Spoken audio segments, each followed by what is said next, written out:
Do do do do do do do do do do do dum. 402 Bellevue Drive, a Shephard story. A dozen Bellevue Drive residents turned and stared as a tired four-door 2001 red Chevy with two missing hubcaps turned onto Bellevue Drive from First Avenue. Alan Shephard chuckled as his new Bellevue neighbors' heads turned and tilted as they watched his aging and aged car pull into the closest empty parking spot beyond Unit 462. It wasn't Alan's old Cavalier that caught his neighbor's attention. It was the 7 bicycles on 2 separate bike racks that did. Alan and his wife Louise had set out in 2 separate and decidedly unequal vehicles from their home in Apex, North Carolina under cloudy skies for their projected 4 hours and 44-minute drive to Catawba, South Carolina. Louise, the far fitter and seemingly score of years younger of the pair, had set out an hour before Alan in her 10-year-old limited edition Highlander with only 4 bicycles attached to her rear hitch rack, and despite her tendency to drive faster and far more aggressively than her husband, arrived a mere half hour before him. Alan's arrival half an hour after Louise's was in no way due to any change in her driving behavior, but rather their division of labor.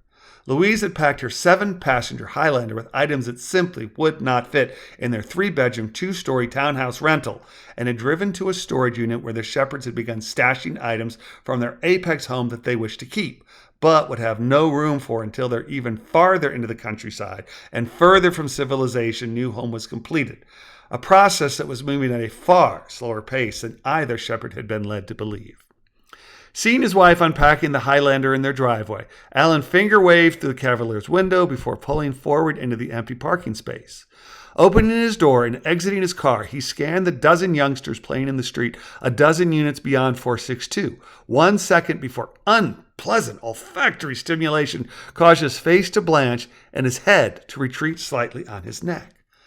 Nodding his head, Alan emitted a soft as his brain processed the strong skunk smell that permeated the air was marijuana smoke, not an actual skunk.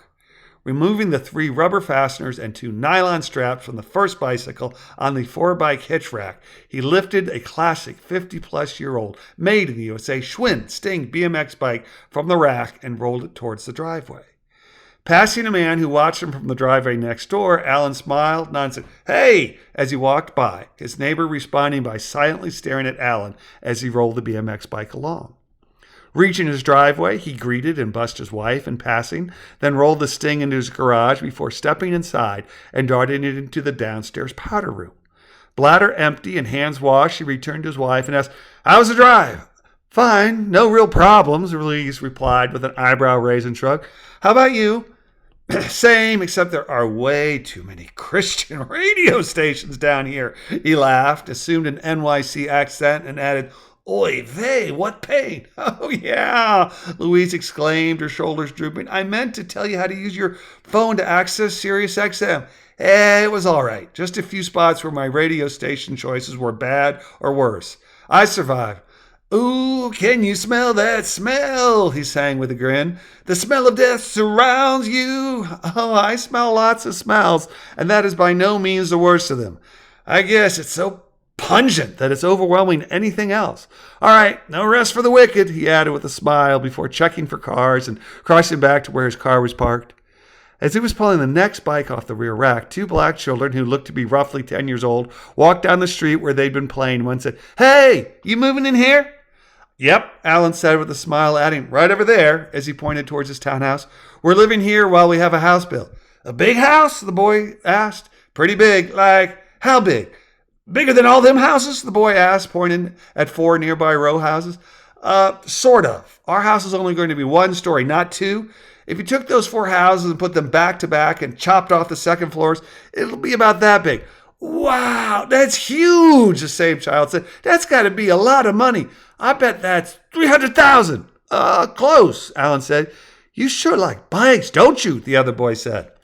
"I do. I worked in bike shops for 40 years, and now I'm moving out to the country." "That's cool," the second child said, then added, "See ya." "I'll be here," Alan said with a smile and nod as he watched them head back up Bellevue where a group of boys and young men swirled around a basketball hoop before rolling the next bike towards his rental.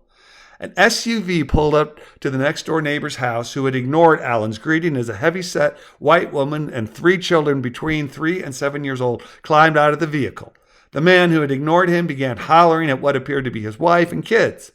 The man's behavior caused Alan to look his way and saw that he had what looked like a small thumb protruding from the top of his head on the left side, which prompted Alan to look away and hurry up his driveway with bike number 2. He was unloading his final bike from the roof rack, a tandem, when 2 young black girls rolled up to him on bicycles. "Wow," one girl said, "that's a long bike." "Yep, it's called a tandem, or a bicycle built for 2. "Do you ride that?" the second girl asked. "I do," Alan said, smiling. Pointing towards the back of the bike, he said, "I've got it set up for my grandson. He rides it with me." "How old is he?" she asked. "He's 9. He'll be staying with us in June." "You got a lot of bikes," the first girl said. "I do. I worked in bike shops for 40 years, and I collected a few." "You work in bike shops?" she asked excitedly. "That means you can work on our bike." "Sure, just let me know." "You hear that, Lilac? He can fix your front brake." Alan looked at the second girl's bike, and his forehead furrowed. The front brake is missing." "Yeah, my mama took it off." "Got it. Your name is Lilac?" "Yeah, that's Lilac, and I'm Massey," the first girl said.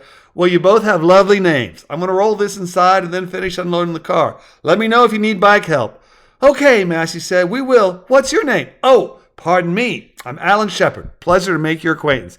"You funny, Mr. Shephard," Massey said with a grin. "I've been called worse, and unless your parents don't want you to, you may call me Alan. You don't have to call me Mr. Shephard." "Oh, okay," Massey said. "Nice to meet you." "Been a pleasure," Alan said with a nod and a smile before rolling the tandem to his driveway. "Making friends already?" Louise asked. "Massey and Lilac. I guess I'm their bike mechanic now. When we're done unloading your car, let's pull mine in the driveway and we'll unload it." "That's the plan," Louise said with a smile as she brought another box into the house through the garage.